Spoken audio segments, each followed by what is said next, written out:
তোমার আমি কতবার খুশি যে তুমি মোবাইলে গোপন কথা বললো না।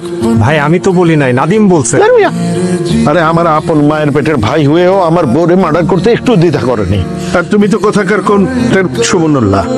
হ্যাঁ মানন, তুই এখন একটু হসপিটালে যাবি। আমার পক্ষ থেকে নাদিমের ব্যাপারে সহানুভূতি জানাই, শরীরটা একটু টেস্ট করে আয়। শান্ত হন চাচা, কাজীদা মনে খুব কষ্ট পাইছে, সে আইতেছে। আপনার এখান থেকে থানায় নিয়ে যাইব, আপনি ডাবলুর বিরুদ্ধে কেস করে দিবেন চাচা।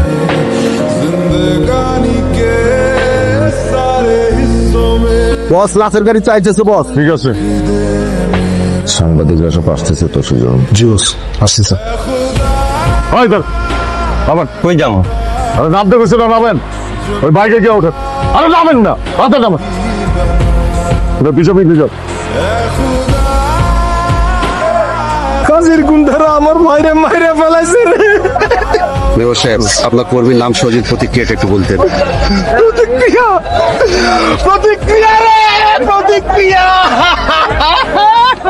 আমার ওর কাছে থাকছে না, আমার রাস্তাতে।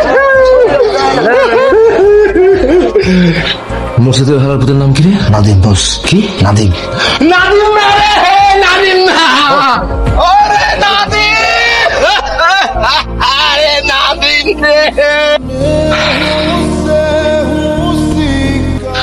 বড় পরিশ্রমের কাজ তো। জাকির, তোর কেমন একটু ভয় লাগাইতে আর তুই মেরে ফেলালি। নির্বাচন সামনে, এটা এখন আমি সামলামো কেমনে? তাহলে আমি যাই। এমপি সাহেব, সামনে নির্বাচন, এই অবস্থায় কেন আমি আমার নিজ দলের একটা কর্মীকে খুন করতে যাবো? সাহেব মাসাকে কাজীদার বউ খুন হয়েছে, ওটা নিয়ে আমি এমনিতেই একটু চাপে আছি। এখন তো আপনি বললেও আমি একটা মশাও মারুম না, মানুষ মারা তো দূরের কথা। ডাবলু, ব্যাপারটা পিএম পর্যন্ত পৌঁছাই গেছে। আর একের পর এক মার্ডার ব্যাপারটা, এই জন্য পিএম তোমার উপর খুব